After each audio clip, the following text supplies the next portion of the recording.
Quote, I have tried several kinds of Army emergency rations, but have not found any that is suitable for explorers' use, save as an accessory.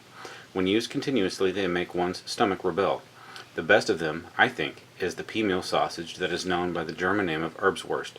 But, although it makes a good soup or porridge for an occasional quick meal, as an article of a steady diet it is not as palatable nor as wholesome as an equal weight of bacon and hardtack.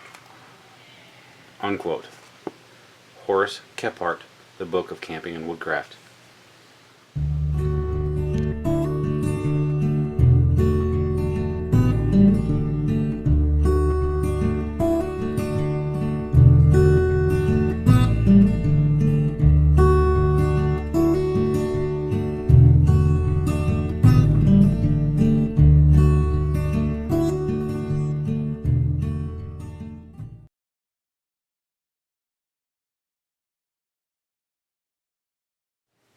Alright gang, Joe here with Flour Woodcraft. We're here for episode number 3 of the Healthy Camp Meals series I've been working on. This one is going to be an experiment, gotta be honest. Straight out of the bat, never done this before. But been something I've been very curious about for probably 3 months or so. So anyway, let's get to it. Jump right in. Alright guys, a bit of a backstory here, just to let you guys know what I'm thinking and kind of where I'm at, I guess.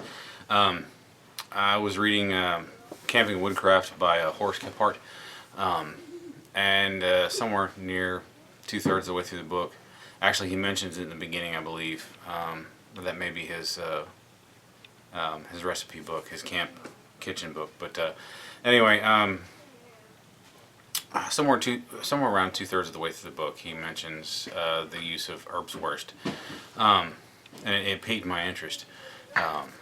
Just because he basically says that it's a viable camp meal when you don't have regular rations. So this is the book I'm talking about right there, and you just heard an excerpt of it. His basic description of it. Well, it's not really a description. His comments on the viability of it.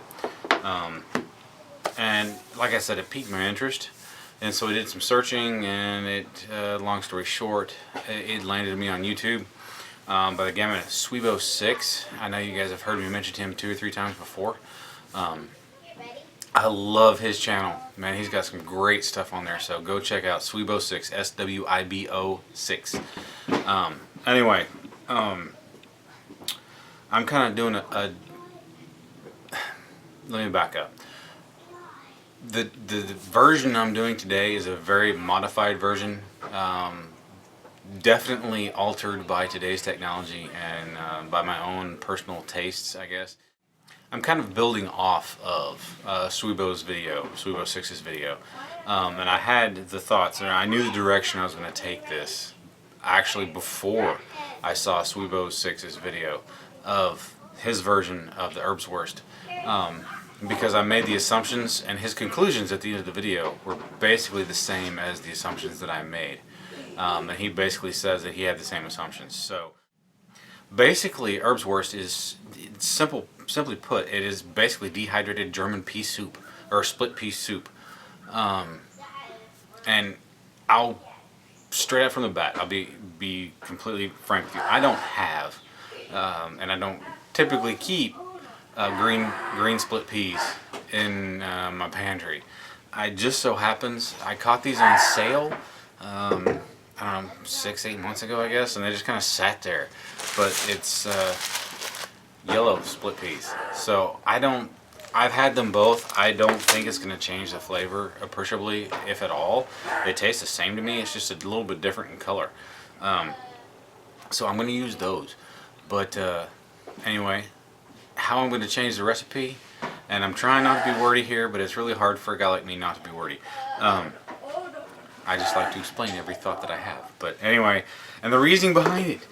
But so I'm going to, instead of making the soup and then putting it in a sausage casing and dehydrating it, or letting it dehydrate in the open air like they did in the past or olden days, I'm going to grind the peas, and I would like to. I don't have the ability because I gave it all away. But I don't have the ability right now at the point of making this video to use dehydrated carrots and garlic and celery and onion to make this. I shipped it all away to a buddy of mine, and so I'm gonna have to use fresh. But you know, in the end it'll be the same flavor. Less work actually from my end. Your typical Erbswurst soup is basically just German green split pea soup. I have found a bazillion different recipes for German green split pea soup online. So I'm going to go with the ingredients that are common in them all. And I'm going to leave out the ingredients that are unique to each individual recipe and just kind of add in my own, I guess, you know, my own twist, my own creative chef technique, I suppose. Yeah, you guys saw what I had laid out here a few minutes ago when I was reading the excerpt. We have carrots, we have onion, we have celery, and down here somewhere we have garlic. There's 2 or 3 other cloves down in there. And then obviously we have the yellow split peas in this case. And my go-to camp seasoning is just Old Bay. Anyway, as far as equipment list today, we're using my Stanley pot, and I'm going to use my camp stove, which I don't use that often because I don't like to. I prefer cooking over wood. I mean, it's a lot more work, but you know, it's a lot more woodcraft romantic, I guess. But anyway, it's an Optimus. You know, honestly, I've had this thing so long, I've actually forgotten the name. It's an Optimus camp stove, so a multi-fuel stove. But let's get to it, guys. Dump these babies in here.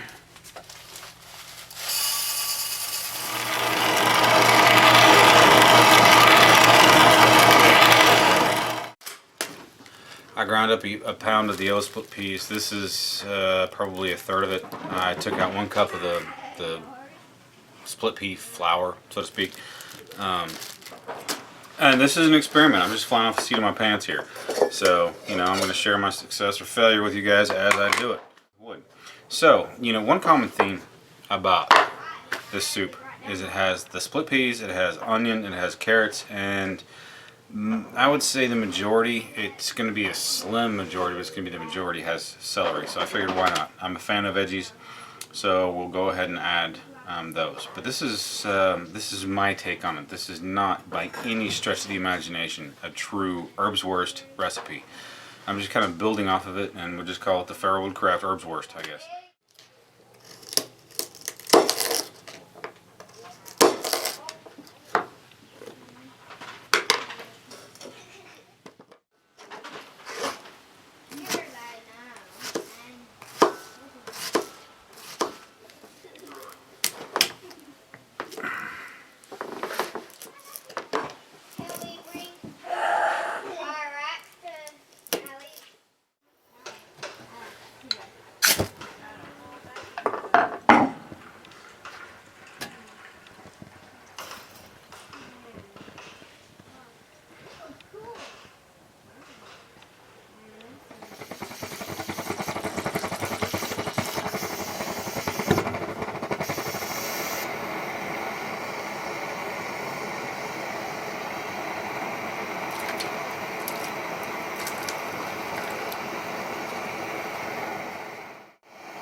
Let's let that cook and steam down, let the carrots soften up and all that stuff, and we'll add the bean powder, or bean flour or whatnot, and turn this into Erbswurst.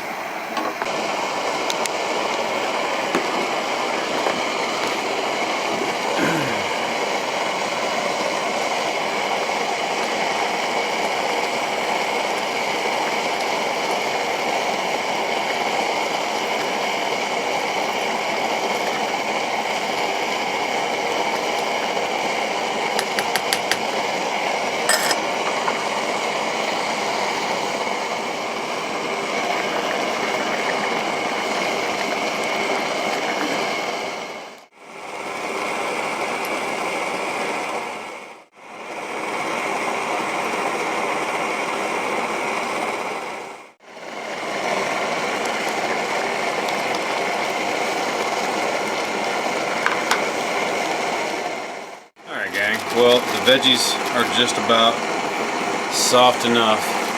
This is 1 cup of the bean flour, I guess, whatever you want to call it. Now, having used flour before, I know that if you add flour straight to a hot water or soup or whatnot, it just kind of beads up and just turns into dough balls, I guess. So you gotta start with cold. So we're gonna add some water, and I'm just gonna guess in here.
Go ahead and turn this off.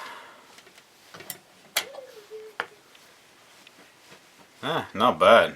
It's been running for about 25 minutes or so, I guess.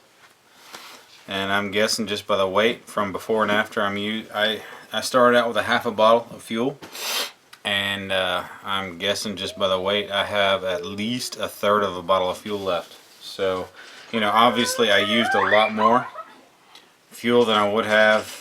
You know, I cooked it fresh, and I used more fuel simply because they were fresh. So anyway, it'd be interesting to retake this experiment with fully dehydrated veggies and go from there. And honestly, I like the fact that the carrots and celery and the onions, well, the onions probably pretty much disappeared into this mix, but I like the fact that these are whole chunks. It provides textural change and just makes it seem more like a real meal instead of just, you know, eating paste.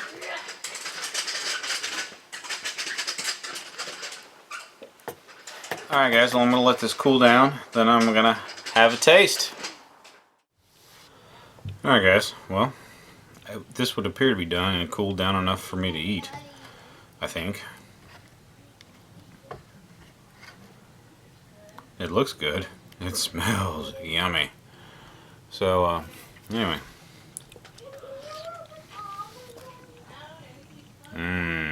That is good.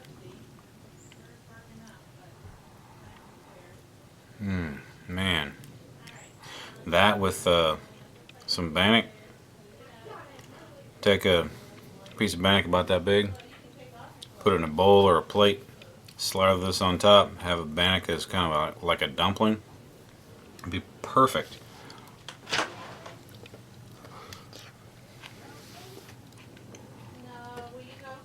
Man, that is good.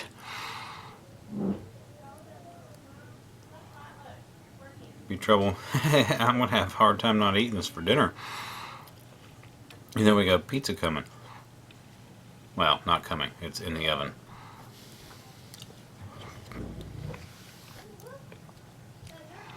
Dude, that is good. Alright, I'm saving this recipe. I'm gonna put in the description approximately how much I used of each item that's in here, and you guys can kind of, I guess, if you're interested, mirror it and change it as you see fit. But man, this is a keeper.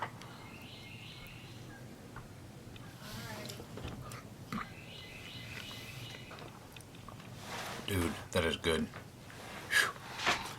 Alright, well I better stop before I don't have any appetite for dinner. I might eat this at work tomorrow night. But anyway, alright, well. Gang, that is a Healthy Camp Meals edition number 3. I hope you enjoyed it. I hope I can edit this down where it's not too terribly long. And anyway, hope you found it informative. We will see you next time.